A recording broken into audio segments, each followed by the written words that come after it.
来继续来看郭文哲为着什么代志要来告民进党呢？原来是因为民进党的发言人吴征伊讲，立法院要选正副院长进前，郭文哲有主动打电话给民进党一个医界的大脑，提议讲黄珊珊来搭配着蔡其昌，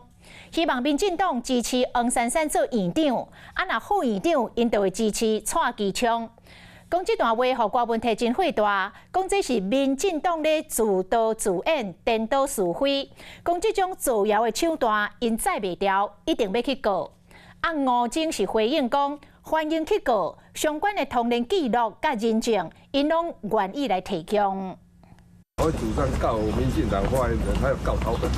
就直接告他。为什么？这种造谣的手段。例行的开会时间，民众党主席郭文哲一听到民进党就变面讲要告，拢是因为立院的龙头选举传出立被超好的三错配，民众党铺文背回，不过民进党的发言人吴征却铺文讲要恢复真相。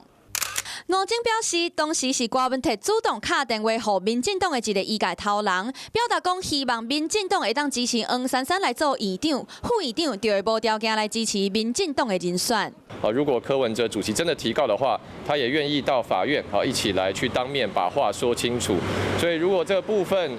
柯文哲主席希望到法院里面去论个是非黑白的话，我想我们也是相当的欢迎。我会劝民进党不要每天在那里放话，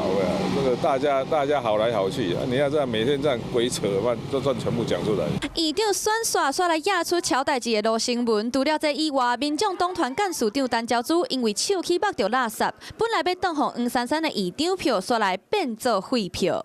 民众党表示，中评会决议后礼拜二临时会讨论，不过伫这进前，个人基于昨天早上无心的疏失。